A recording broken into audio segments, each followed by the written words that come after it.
Blackened Wish, Chapter 1, Infiltration.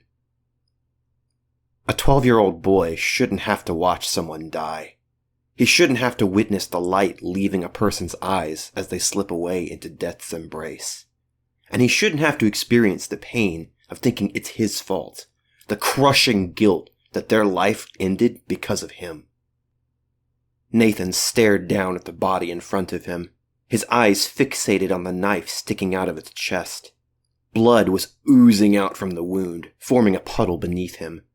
The only sound in the room was the faint drip of the crimson fluid dropping onto the stone floor. An ordinary kid would have found this a horrific sight. Perhaps they would have let out a scream and ran for help, or simply stood there frozen in terror. But Nathan did neither of those. Calmly, silently, he grabbed the dagger and yanked it out of the corpse. Blood went flying, staining the nearby furniture red, but he paid no mind to it. In the same smooth motion, he flicked the blade clean. The target was eliminated. His job was complete, therefore he had no need to stick around any longer.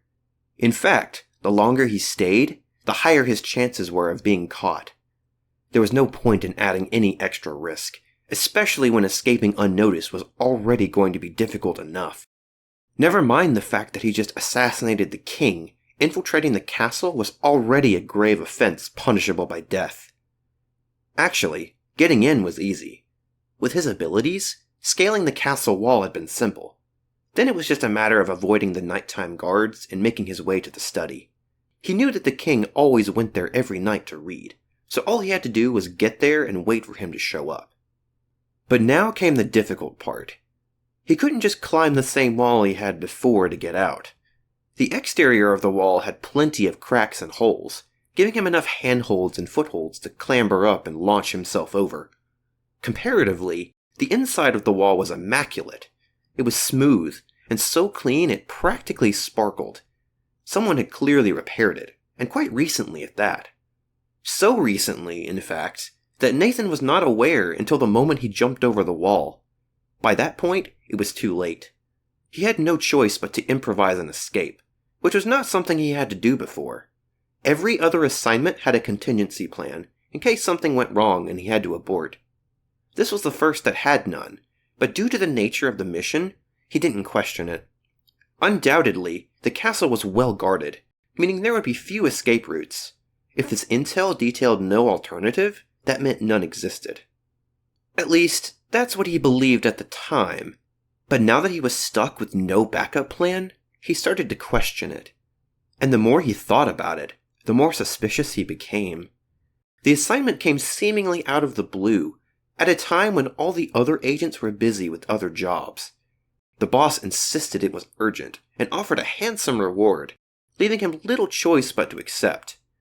In hindsight, it seemed a little too convenient. Mulling that over would have to wait, however. Right now, he had to figure out a way to escape the castle undetected.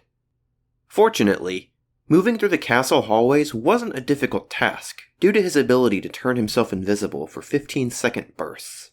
This skill got him out of a jam more than a few times, and proved invaluable for his work as an assassin. He had to use it wisely, however, as it required an equal amount of time to recharge. Perhaps a high vantage point would allow him to spot an escape route. If that didn't work, then the next option is to search for some kind of underground passage. The sewer, for example. Surely there was something like that, right? With that plan in mind, Nathan creeped his way up to the tallest tower. The lanterns hanging on the walls served to light his way, their flames flickering slightly. Combined with the moonlight peeking in through the windows, it was easy to see in the corridors. Slipping right past the night guards, he sprinted up to the top floor. The stairs opened up to one final hallway with 6 sets of double doors. His initial impression is that they were all bedrooms. He had no way of knowing if they were all occupied, but if they were, then going into any one of them was guaranteed to get him caught. Just as he was reconsidering his options, one of the doors clicked and slowly opened. Someone was trying to avoid making noise. He quickly hid in a nook by the stairs and peeked around the corner, watching the door inch further and further out. A small girl emerged from the room, glancing around the hallway. She was wearing a light blue nightgown, and her blazing scarlet hair reached all the way down her back. He had to admit, she was pretty cute. She started tiptoeing her way toward the stairs, leaving the door open just enough for him to squeeze through. This was his chance. While she was out of her room, he could sneak in and borrow her window to look outside. Quickly, he turned invisible using his vanish skill and sprinted around her. She jumped slightly and looked around again, as if sensing his presence. But by then, he'd already made it to the door and slipped right through it. Ignoring everything else in the room, he dashed over to the window and peered down at the castle walls. Unfortunately, every section he saw was smooth and clean, with no way to climb. If only he could just jump out the window and float over the wall. Perhaps if he'd been born with a different gift, he could have done that. But then again, his gift is why he was still alive. Everyone was born with only one gift, so it wasn't possible for him to have both. As he began weighing other options to escape, there was a shout from the hallway. He immediately dove under the bed, focusing on the sound to make out as much as he could. "And just where do you think you're going at this hour, little missy?" I need to use the bathroom." "Nice try, but you're not fooling me. Go back to your room." "But I really need to go!" "Get back to bed now. Or do you want me to tell your father you tried to sneak out again?" "Yes, ma'am." Footsteps approached the door, and it opened again, revealing the girl from earlier. She pulled the door closed behind her, pouting. "Stupid Hilda! You never let me have any fun." Grumbling, she stomped over to the bed and flopped down onto it. Her legs dangled off the side, mere inches from Nathan's face. He held his breath and shuffled backward, trying not to make any noise. "Damn it, I can't be wasting time like this." He knew that the minute the body was found, the castle would turn into chaos, and it would be that much harder to get out. But right now, there was no way he could get out of this room without the girl noticing. Even if he used Vanish, she'd still see the door open. Not to mention that other person named Hilda. If they were still out there, he really was stuck. He had no choice but to wait for the girl to fall asleep and hope that Hilda also went to bed soon. Every second felt like an hour, as if time itself had slowed to a crawl. He could do nothing but stay silent as the bed squeaked above him. It sounded like she was having trouble sleeping. If only he'd thought to bring sleeping powder, he could have knocked her out with that. For a brief moment, he thought about eliminating her. That would be a way to get out of here undetected, after all. But no, that wasn't an option. Adding to the body count would just make things more complicated. Besides, he didn't quite understand why, but the thought of ending her life made his chest hurt. It wasn't just because she was innocent, though that was a part of it too. There was something more, a queasy feeling he'd never gotten before. Like the thought of killing her specifically was more repulsive than usual. Just as he considered making a break for the door, he heard the girl's voice. It sounded like she was talking to someone, but after a few words, it was clear that was not the case. "Once upon a time, there was a young princess with beautiful scarlet hair. She lived in a big, beautiful castle in the center of a bustling city. Everyone loved her, and many young men anxiously awaited the day when she was old enough to be courted." Is she reading out loud to herself? Sounds like a fairy tale. I guess she is a kid. Makes sense that she'd like them. Scarlet hair, huh? Doesn't she have red hair too? Despite her luxurious life, however, the princess was unhappy. She was forbidden to leave the castle on her own, limiting what she could do to entertain herself. Reading had become her usual pastime, particularly books that showed the different countries and parts of the world outside her city. Every day, she longed to escape from the castle and see all the wonderful places she could only dream about. She's really into this. It almost seems like... I wonder. One day, a mysterious boy appeared before her. He had ash-colored hair, amber eyes, and a rugged yet handsome complexion. He offered to help her sneak out of the castle and take her to see those places she read about. The princess eagerly accepted, and together they snuck out of the castle. Ash-colored hair, amber eyes. Wait a second, that sounds just like... As promised, the boy took her all around the world, to anywhere she wished to go. Every day was a new and exciting experience, and the princess absolutely loved it.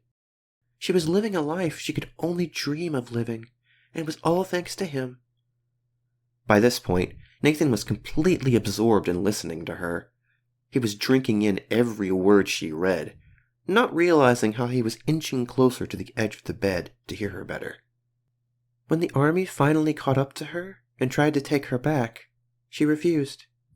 She said they were eloping and had no intention of ever returning to the castle. After this bold proclamation, the princess and her lover escaped and spent the rest of their lives touring the world as they wished, never once growing bored of their seemingly endless journey. And they lived happily ever after. There was a brief silence, broken by the sound of her heaving a long sigh. I wish the boy in this story was real. Take me away from here, my handsome prince. The gears in Nathan's head began to turn. If he played his cards right, maybe he could use that story to his advantage. This might be the best way for him to escape. It was better than waiting for her to fall asleep, at least. He activated Vanish again, then crawled out from under the bed and walked over to the window. Then he turned around to face her and spoke. Your wish is granted. The girl leaped up with a yelp, flailing on her bed for a second before staring at him with wide eyes. Who are you? How did you get in here? You wished for a prince, didn't you? One that looks just like me? Her mouth moved, but no words came out. It seemed like she was having trouble speaking. All she could do was look at him, stupefied. My name's Nathan. You want to get out of here and see the world, right? Then let's go. She rubbed her eyes and blinked several times, still looking confused. Am I dreaming? Nope, you're not dreaming. This is real. The moment she finally grasped the situation, she hopped off the bed and threw her arms around him. Oh my god, my wish came true!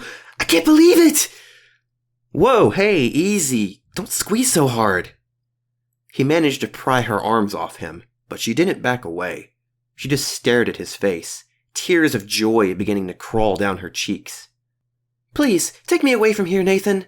I want to go outside and see the world. You got it, princess. Come on, let's bust out of here. Before he could take a step toward the door, the same stern voice from earlier came from the hallway. Stella? What is going on in there? Fast as lightning, Nathan dove under the bed once more. Moments later, an elderly woman poked her head into the room. Her expression was anything but pleasant. Stella, what the devil are you doing? Hilda's voice almost echoed throughout the room. You know it's past your bedtime. I was just... Spare me your excuses. Go to bed now. If I hear one more peep out of you, I will tell your father. Do I make myself clear? Yes, ma'am. With a small nod, Stella trudged over to the bed and pulled the covers over herself. Hilda stayed until Stella was completely in bed, then exited the room and closed the door behind her. During the moments of silence that followed, he realized something.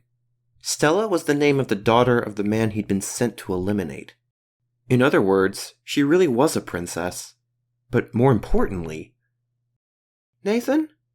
Yeah, I'm here, he answered, crawling out from underneath the bed. Let me just ask you one thing. Your name is Stella, right? As in, the princess of this kingdom, Stella? Yep, that's me. Why? Hearing confirmation of that made his chest sting. Though it was just a job and not personal, he murdered this girl's father. No doubt she'd hate him if she found out. Which meant it was even more crucial they get out of here as soon as possible. What's wrong, Nathan? Stella cocked her head slightly, looking confused. Listen, Stella, I need you to do everything I say, no questions asked. Got it? Yeah, sure, I got it. Good. I have to ask, though, were you really going to go out in that? She blinked. Then she looked down at the nightgown she was wearing, and a tinge of pink colored her cheeks. Oh, yeah, can you turn around for a minute? Just hurry up, something not too flashy, and hide your face. We don't want anyone recognizing you." After giving his instructions, he crept over to the door and pressed his ear against it, listening closely for any sounds in the hallway. "So I kill the king, then basically abduct the princess. If they catch me, I am so screwed."